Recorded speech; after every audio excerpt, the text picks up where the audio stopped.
games. So let's get started. So like I said, I've been really enjoying Duelyst. This is the pre-alpha for the game. I just want to kind of give you a lay of the land here, what you can do and what it's about. I've been really explaining it when talking to people. It's like Hearthstone meets Final Fantasy Tactics, right? But we'll just kind of go over the collection real quick and just kind of talk about the cards and the makeup of them, and then we'll go from there. So in a nutshell, it is a turn-based strategy game with a board. So you know, one-on-one, you know, I take a few turns, I move all my characters, play some new cards, you know, do some attacks, use some spells, things like that, and then once my turn is over, you know, my opponent then makes a move. And yeah, so like I said, you know, just a general makeup of a card. There are 5 factions right now, so I'm not even going to say them all, but like I said, you see them up here because I'll butcher their names. But we got 5 factions here. Each has faction-specific cards, which you see here. And then there are neutral cards, which are any deck. These can be put into any deck.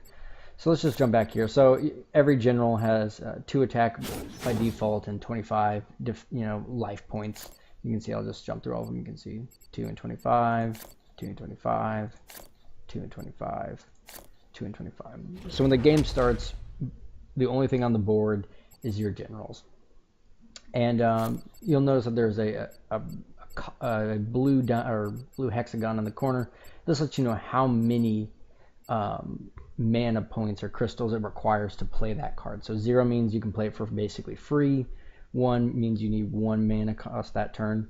And just like in Hearthstone and several other games, you start with 1, or you start with 2, I believe, if you're the first person to move, and you get 1 additional crystal per turn. So it goes back and forth. So that way, you know, there's cards that are stronger early game and late game.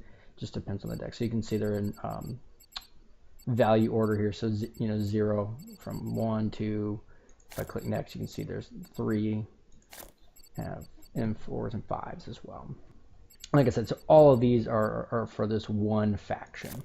Some other things are, you'll notice, are they have like we've talked about, their defense, how many hit points they can take before they die, and their attack. Every minion, when they're attacked, will do what's called a strike back, and they'll basically retaliate. So this character, you know, will basically can only take about 1 hit and he's going to die, but you know he's at least going to do 3 damage to something, unless they've activated a spell. You can see spells disable or can dispel enemies. They can just do straight damage. There are, you know, they can heal you, all kinds of things. Stun an enemy so they can't move. There are also artifacts which are connected to a general, and basically they have 3 charges on them. And from what I understand, I thought it was like, oh, it's only got 3 uses, but that's actually wrong. It's until your general takes 3 different attack, like takes three instances of damage. Once they take those 3 instances, the artifact is lost. Otherwise, they can use it for you know, as long as they want to. So like this one, you know, if they're attacking something that has damage, they're going to lose 1 tick of that every time. But yeah, there are some different unique skill abilities here. So like this, you know, this faction's its unique trait is Zeal. Basically bust the minions when they're near their general.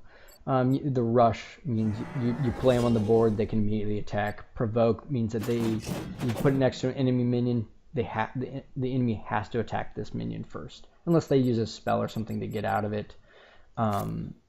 There is, you know, the ability to attack twice per turn, so they have 2 movements. There's airdrop, meaning you can drop the minions anywhere on the map. I'm trying to remember what else. Oh, there's let's see if I find another one. There's ranged minions, meaning they can attack anyone on the board. They don't have to be directly near them. And like I said, every faction has a unique, some unique perks to their min. Like backstab is the one here, which you attack something from behind, and it'll take damage. But I'm trying to see. I'm missing one. Which one am I missing? Oh, there you go. So there's flying.